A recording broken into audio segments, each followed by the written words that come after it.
কাঁঠালের দানা নিয়ে নিয়েছি, দানাগুলো কেটে নেব। এগুলো কেটে নিয়েছি, দানার সাদা খোলাটা ছাড়িয়ে নেব। গরম জল নিয়ে নিয়েছি, জলে লেবু দিয়ে দেবো, এগুলো দিয়ে দেবো।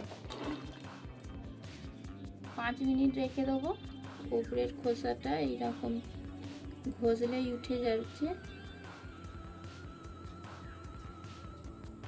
দানাগুলো এই কৌটোর মধ্যে নিয়ে ঝাঁকালেই খোসাগুলো উঠে যাবে। এই যে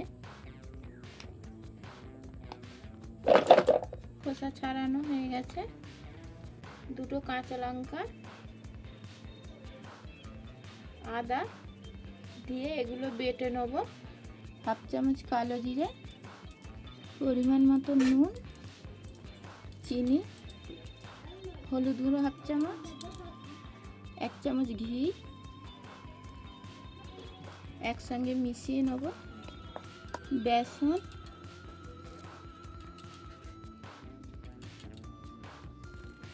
চার চামচ মিশিয়ে নেব। মিশানো হয়ে গেছে। সর্ষের তেল দিয়ে দেবো। তেলটা হয়ে গেছে, এবার মাখিয়ে রাখা কাঁঠালের বীজটা দিয়ে দেবো।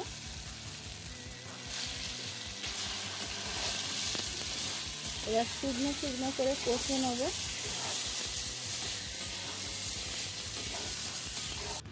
শুকনো শুকনো হয়ে গেছে, এবার নামিয়ে নেব। একটা জায়গায় তেল মাখিয়ে নিয়েছি, হাত দিয়ে চেপে চেপে সেট করে নেব।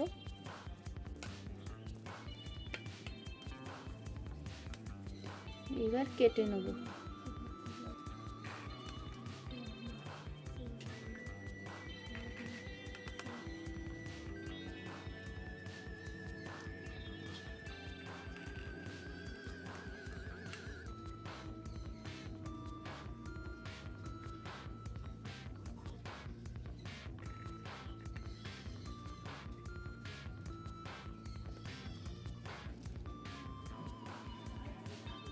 এইরকম পিস তুলে নেবো একটা একটা।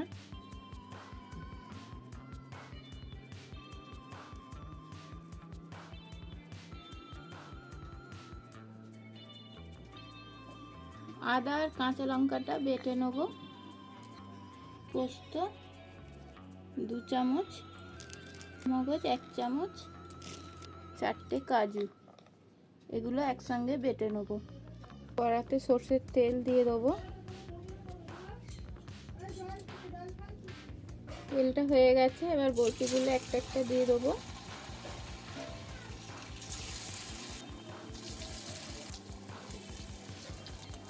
একদিকটা হয়ে গেছে, উল্টে দেবো।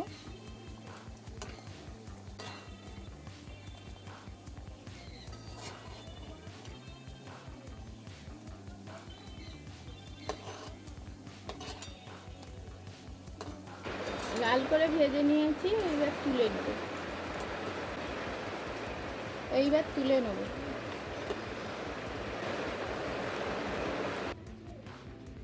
একটা তেজপাতা, একটা দারচিনি, 2টো এলাচ, লবঙ্গ, হাফ চামচ জিরে দিয়ে দেবো। পেস্ট করা টমেটো দিয়ে দেবো। নুন পরিমাণ মতন দেবো। আদা আর কাঁচা লঙ্কা বাটাটা দিয়ে দেবো।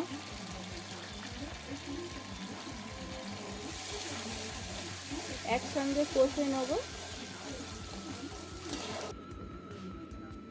হাফ চামচ লাল লঙ্কা, হাফ চামচের কম ঝাল লঙ্কা,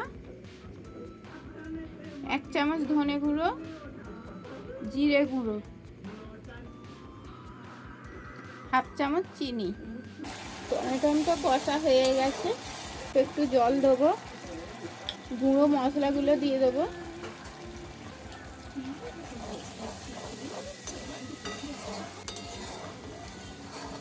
মশলাগুলো কষে নেব।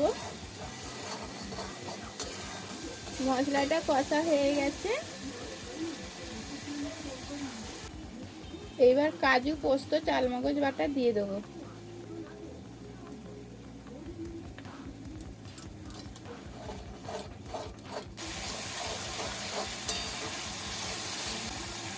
মশলাটা কষানো হয়ে গেছে, এইবার জল দিয়ে দেবো।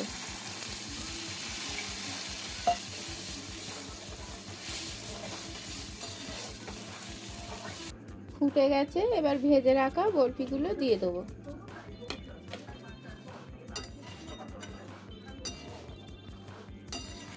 দু মিনিট ফুটিয়ে নিয়েছি। হাফ চামচ গরম মশলার গুঁড়ো, 1 চামচ ঘি দিয়ে নেড়ে নামিয়ে নেব। এবার গ্যাসটা অফ করে দেবো।